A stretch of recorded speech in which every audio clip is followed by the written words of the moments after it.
এই মুহূর্তে কেউ একজন $15 দিয়ে এমন একটা সালাদ কিনেছে যেটা সে আসলে চায়ও নি। সে চাইলে তার বদলে ট্রিপল চিজবার্গার আর লোডেড ফ্রাই নিতে পারত, তাহলে সে নিল না কেন? ক্যালোরি। কিন্তু যদি হঠাৎ খাবারে কোনো ক্যালোরি না থাকতো অথচ স্বাদ ঠিক আগের মতোই থাকতো, তুমি ভাবতে পারো এটা দারুণ শোনাচ্ছে, কিন্তু সত্যিটা হলো এক রাতেই সব ডায়েট একেবারে অর্থহীন হয়ে যেত। বিশ্ব অর্থনীতি $1 ট্রিলিয়ন হারাত, আর মানবজাতি এমন এক সংকটে পড়ত যেখানে আমাদের টিকে থাকাই হুমকির মুখে পড়ত। পরিবর্তনটা শুধু যা খুশি খাওয়া নিয়ে সীমাবদ্ধ থাকতো না, এরপর কি হবে সেটা সত্যিই তোমাকে অবাক করে দেবে। ভাবো, আগামীকাল সকালে ঘুম থেকে উঠেছ, পৃথিবীর প্রতিটা খাবারে এখন ক্যালোরি শূন্য। গ্যাস স্টেশনের হটডগ ক্যালোরি শূন্য, দামি রেস্টুরেন্টের খাবার ক্যালোরি শূন্য। কম ক্যালোরি নয়, একেবারে কোনো শক্তিই নেই। পিৎজা এখনো পিৎজার মতোই শান্ত, চকলেট কেক এখনো জিভে গলে যায়, কিন্তু তোমার শরীর এতে কিছুই পায় না। না কোনো জ্বালানি, না কোনো শক্তি, বেঁচে থাকার কোনো উপায় নেই। এটা মোটেও ভালো কিছু নয়, এটাই শেষের শুরু, আর বিপর্যয়ের কাউন্টডাউন শুরু হবে মাত্র 6 ঘন্টার মধ্যে। আমি ব্যাখ্যা করি কেন। প্রথম কয়েক ঘন্টা মানুষ ভাবে তারা যেন লটারি জিতেছে। সোশ্যাল মিডিয়া উন্মাদনায় ফিটে করে #0 ক্যালোরি ওয়ার্ল্ড হ্যাশট্যাগটা সঙ্গে সঙ্গে ট্রেন্ড করতে শুরু করে। মানুষ নিজেরাই পুরো কেক খাওয়ার ভিডিও তোলে, তারা মিল্কশেক গিলে ফেলে আর পাহাড় সম পাস্তা সাবার করে। ফিটনেস ইনফ্লুয়েন্সাররা ক্যামেরার সামনে ভেঙে পড়ে। ওয়েট ওয়াচার্সের শেয়ার মূল্য 40 মিনিটে 89% পড়ে যায়। যে সেলিব্রিটি ডায়েট সাপ্লিমেন্ট বিক্রি করে $200 মিলিয়ন ব্যবসা গড়েছিলেন, তার সব টাকা হাওয়া হয়ে গেল। বিশ্বব্যাপী ওজন কমানোর ইন্ডাস্ট্রির মূল্য $254 বিলিয়ন। দুপুরের আগেই এটা একেবারে মূল্যহীন হয়ে যায়। কিন্তু এখান থেকেই ব্যাপারটা ভয়াবহ হয়ে ওঠে। শূন্য ক্যালোরি মানে শূন্য শক্তি। অ্যাথলিটরা খেলার মাঝেই অজ্ঞান হয়ে পড়তে শুরু করে। একজন ম্যারাথন দৌড়বি 3 মাইলেই পড়ে যান। তাদের শরীরে এতক্ষণ ধরে শক্তি পোড়াচ্ছিল, কিন্তু নতুন কিছুই আসছে না। যারা পরিবর্তনের আগে নাস্তা খেয়েছিল তারা দুর্বল বোধ করতে শুরু করে। যারা গতরাত থেকে কিছু খায়নি তারা ইতিমধ্যেই সমস্যায় পড়েছে। তোমার শরীর এখন শুধু জমা চর্বি দিয়ে চলছে, আর সেটা যতটা ভাবো তার চেয়ে দ্রুত ফুরিয়ে যায়। 18 ঘন্টা পেরোতেই হাসপাতালগুলোতে মানুষের ভিড় লেগে যায়। তাদের প্রচণ্ড ক্লান্তি, মাথা ঘোরা আর বিভ্রান্তি দেখা দেয়। অভিভাবকরা এতও চিকা, তাদের সন্তানরা এতটাই ক্লান্ত যে ঠিকমতো জাগছে না। শিশুদের শরীরে খুব বেশি শক্তি জমা থাকে না। জরুরি সম্প্রচার টিভি শো বন্ধ করে দেয়। কিন্তু ভয়ের বিষয়টা হচ্ছে এখানে, কেউই জানে না কি করতে হবে। পৃথিবীর প্রতিটি খাবারের উৎসেই একই সমস্যা দেখা দিয়েছে। কোনো বিকল্প নেই, কোনো সমাধান নেই, খাওয়ার মতো কিছুই নেই, আর আমরা এখনো আসল সংকটে পৌঁছাইনি। তোমার শরীর মরিয়া হয়ে চর্বির ভান্ডার পোড়াতে শুরু করে, কিন্তু বেশিরভাগ মানুষ জানে না আসল ব্যাপারটা কি। এই প্রক্রিয়ার কাজ করতে শক্তি দরকার।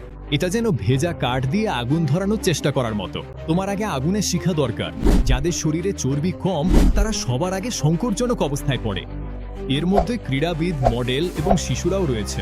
সাধারণত একজন মানুষ খাবার ছাড়া 30 থেকে 40 দিন বেঁচে থাকতে পারে, কিন্তু এটা অনাহারের চেয়েও খারাপ। তোমার শরীর কঠোর পরিশ্রম করছে এমন খাবার হজম করতে যা কিছুই দিচ্ছে না। তুমি শক্তি ব্যয় করছো এমন খাবার প্রক্রিয়াজাত করতে যা কোনো উপকার দিচ্ছে না। এটা যেন গাড়ির ইঞ্জিন চালানো হচ্ছে পেট্রোল ছাড়া। ব্যাটারি আরো দ্রুত শেষ হয়ে যায়। মুদির দোকানগুলো অদ্ভুত দুঃস্বপ্নে পরিণত হয়। তবুও তাকগুলো এখনো ভর্তি। সবকিছু স্বাভাবিক দেখান, কিন্তু মানুষ কিছু নিয়েই লড়াই করছে, কারণ এখন আর কিছুই গুরুত্বপূর্ণ নয়।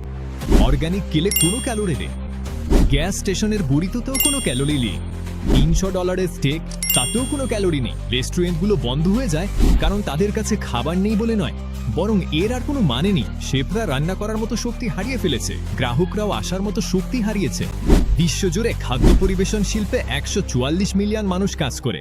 এটা 96 ঘন্টার মধ্যে বন্ধ হয়ে যায়। কিন্তু যেটা আপনাকে সত্যিই ভয় পাওয়া উচিত সেটা হলো সবচেয়ে বেশি সময় বেঁচে থাকে তারা যারা স্বাস্থ্যবান নয়। তারা হলো স্থূলকায় মানুষরা, যাদের সমাজ এতদিন ধরে লজ্জা দিয়েছে। হঠাৎ করেই তাদের একটা সুবিধা হয়ে যায়। তাদের শরীরে মাসের পর মাসের শক্তি জমা আছে। যে বডি বিল্ডারের শরীরে মাত্র 6% চর্বি, তার কাছে আছে কেবল কয়েকটা দিন। হাসপাতালগুলো উপচে পড়ছে, কিন্তু চিকিৎসা কর্মীরাও অনাহারে ভুগছে। ডাক্তাররা অস্ত্রোপচারের মাঝখানে অজ্ঞান হয়ে পড়ছেন। নার্সরা তাদের শিফট শেষ করতে পারছেন না। এবং এখানে সেই দুঃস্বপ্ন যেটা কেউ কল্পনাও করেনি। ফিডিং টিউবের রোগীরা এই সলিউশনগুলো একসময় ক্যালোরি দিত, এখন সেগুলো একেবারেই অকেজো। হাসপাতালের অপরিণত শিশু, কোমায় থাকা রোগী, বৃদ্ধাশ্রমের বয়স্ক মানুষ সবাই মারা যাচ্ছে, আর কেউ কিছুই করতে পারছে না। সপ্তাহের 7 দিনে সারা বিশ্বে 5 কোটিরও বেশি মানুষ মারা গেছে। সবচেয়ে দুর্বলরা আগে মারা যায়, শিশু, অসুস্থ, বৃদ্ধ আর অ্যাথলেটিকরাও। আপনার মস্তিষ্ক আপনার শরীরের মোট শক্তির 20% ব্যবহার করে, অথচ ওজনের দিক থেকে এটি মাত্র 2%। খাবার থেকে চিনি না পেলে আপনার মস্তিষ্ক ঠিকভাবে কাজ করা বন্ধ করে দেয়, আপনি ভালো সিদ্ধান্ত নিতে পারেন না। পরিষ্কারভাবে চিন্তা করা কঠিন হয়ে পড়ে। সরকারগুলো প্রতিক্রিয়া জানানোর চেষ্টা করে, কিন্তু কর্মকর্তারাও তখন অনাহারে ভুগছেন। জরুরি বৈঠকগুলো মাঝপথেই শেষ হয়ে যায়, মানুষ মনোযোগ ধরে রাখতে পারে না। পারমাণবিক বিদ্যুৎ কেন্দ্রগুলো নিরাপদে বন্ধ করা দরকার, কিন্তু ইঞ্জিনিয়াররা এতটাই বিভ্রান্ত যে কিভাবে করতে হয় তা মনে করতে পারছেন না। 3টি পারমাণবিক স্থাপনায় গলন, মেল্টডাউন ঘটে। কর্মীরা আসলে নিরাপত্তা বিধিগুলো ভুলে গিয়েছিল। তাদের মস্তিষ্কে মনে রাখার মতো যথেষ্ট শক্তি ছিল না। বিদ্যুৎ গ্রিডগুলো নষ্ট হয় কোনো ক্ষতির কারণে নয়, শ্রমিকরা আর কাজে আসা বন্ধ করে দেয়। তারা কাজ করার শক্তি পায় না। ক্ষুধা মেটাতে টাকা কাজে না এলে তার কি মূল্য? পানি শোধনাগারগুলো বন্ধ হয়ে যায়, বায়ু নিষ্কাশন ব্যবস্থাও ভেঙে পড়ে। কিন্তু অদ্ভুতভাবে এটা খুব একটা গুরুত্ব পায় না, কারণ বেশিরভাগ মানুষ তখন বিছানায় পড়ে থাকে। রাস্তাগুলো ফাঁকা, কারণ মানুষ মারা গেছে বলে নয়, বরং কারো চলার মতো শক্তি নেই বলে। শহরগুলো ভূতের নগরীতে পরিণত হয়, যেখানে জীবিত মানুষ আছে কিন্তু তারা বাঁচার মতো শক্তিহীন। সোশ্যাল মিডিয়া অন্ধকারে ডুবে যায়, ইচ্ছাকৃতভাবে নয়। মানুষ আর তাদের ফোন তুলতে পারে না। শেষ ভাইরাল ভিডিওটি এক মা তার ঘুমন্ত সন্তানদের ভিডিও করছেন। তিনি ফিসফিস করে বলেন, আমি জানি না ওরা জাগবে কিনা। এটি 4 বিলিয়ন ভিউ পায়, তারপর ইন্টারনেট অন্ধকারে ডুবে যায়। সার্ভার ফার্মগুলো বিদ্যুৎ হারায়। কিন্তু এই টাইমলাইনের সবচেয়ে চমকপ্রদ বিষয়টা হলো এখানে, মনে আছে আমি বলেছিলাম স্থূলকায় মানুষরাই সবচেয়ে বেশি দিন টিকে থাকবে? এবার শোনো বাস্তবতা কতটা ভয়াবহ। 6 সপ্তাহ পার হলে শুধু যাদের শরীরে প্রচুর চর্বি জমা আছে তারাই কেবল চলাফেরা করতে পারে। আমরা বলছি যাদের ওজন স্বাভাবিকের চেয়ে 80 পাউন্ড বা তার বেশি, তারা হয়ে ওঠে শেষ বেঁচে থাকা মানুষ, চূড়ান্ত মানব। আর তাদের সামনে আসে এক অসম্ভব সিদ্ধান্ত, কারণ এখানে আছে মোড় ঘোরানো ব্যাপার। মানুষও ক্যালোরিতে তৈরি। একজন গড়পড়তা মানুষের শরীরে প্রায় 1,10,000 ক্যালোরি থাকে। এখন খাবারে কোনো ক্যালোরি নেই, কিন্তু মানুষের মাংসে এখনো ক্যালোরি থাকে। আমি খোলাসা করে বলছি না, কিন্তু তুমি নিশ্চয়ই বুঝতে পারছো এটা কোথায় গড়াচ্ছে। বেঁচে থাকার প্রবৃত্তি খুবই শক্তিশালী। মৃত্যু আর বিকল্পের মধ্যে যখন বেছে নিতে হয়, ইতিহাস দেখায় মানুষ কি বেছে নেয়। কিন্তু এটাও কেবল কিছুটা সময় কিনে দেয়, হয়তো কয়েক সপ্তাহ, হয়তো শেষ কয়েকজনের জন্য কয়েক মাস। এটা আরো ভয়াবহ করে তুলেছে যদি সত্যিই খাবারে কোনো ক্যালোরি না থাকতো, তাহলে সেটা পদার্থবিজ্ঞানের নিয়ম ভেঙে দিত। শক্তি কখনোই ধ্বংস হয় না, তাহলে খাবারের শক্তি কোথায় যায়? যদি এটা কোনোভাবে কিছুতেই পরিণত হয়, তাহলে আমরা এমন কিছু নিয়ে কথা বলছি যা মৌলিক বিজ্ঞানের নিয়ম ভেঙে দেয়। সমস্যা শুধু খাবারেই সীমাবদ্ধ নয়। সূর্যালোক কি এখনো শক্তি দেয়? রাসায়নিক বিক্রিয়া কি চলবে?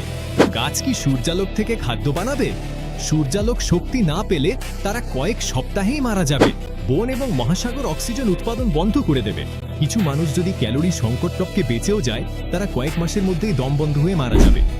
অক্সিজেনের মাত্রা খুব কমে যাবে।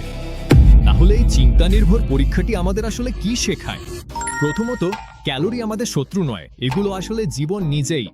প্রতিটি ডায়েট ট্রেন্ড, প্রতিটি শূন্য ক্যালোরির পণ্য, খাবার নিয়ে প্রতিটি অপরাধ বোধ সবই উল্টোভাবে ভাবা। ক্যালোরি আমাদের বাঁচিয়ে লাগে, এগুলো ছাড়া আমরা অস্তিত্বই রাখি না। দ্বিতীয়ত, আমাদের সভ্যতা নির্ভর করে খাবার থেকে শক্তি পাওয়ার উপর। ওই একটা জিনিস বাদ দিলে কয়েকদিনের মধ্যে সবকিছু ভেঙে পড়ে। আমাদের সমাজ আসলে যতটা ভাবি তার চেয়ে অনেক বেশি ভঙ্গুর। তৃতীয়ত, এবং সম্ভবত সবচেয়ে গুরুত্বপূর্ণ, যেসব কারণে আমরা মানুষকে লজ্জা দিই সেগুলো কোনো চরিত্রগত ত্রুটি নয়। অতিরিক্ত ওজন বহন করা, খাবার উপভোগ করা, আনন্দের জন্য খাওয়া, এসব আমাদের টিকে থাকার প্রবৃত্তির সঙ্গে জড়িত। উচ্চ ক্যালোরিযুক্ত খাবারের আকাঙ্ক্ষা আসলে বিবর্তনের মাধ্যমে টিকে থাকার চেষ্টা। খাদ্যহীন এক পৃথিবীতে যারা খেতে উপভোগ করত এবং শরীরের শক্তি মজুদ রাখত, তারাই টিকে থাকত। তাই শরীর ক্যালোরি চাইলে সেটা বিশ্বাসঘাতকতা নয়, ওটা আসলে তোমাকে বাঁচিয়ে রাখার চেষ্টা করছে।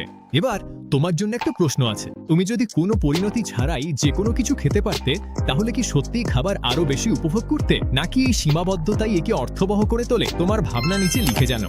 আমি সত্যিই জানতে আগ্রহী তুমি কি ভাবো। এই পরিস্থিতি খাবার নিয়ে নতুন দৃষ্টিভঙ্গি দিলে আমাদের অন্য ভিডিওগুলো দেখুন, সেখানে আমরা মৌলিক ধারণাগুলো নিয়ে বলি, কারণ যা সমস্যা মনে হয় তাই হয়তো আমাদের বেঁচে থাকার চাবিকাঠি।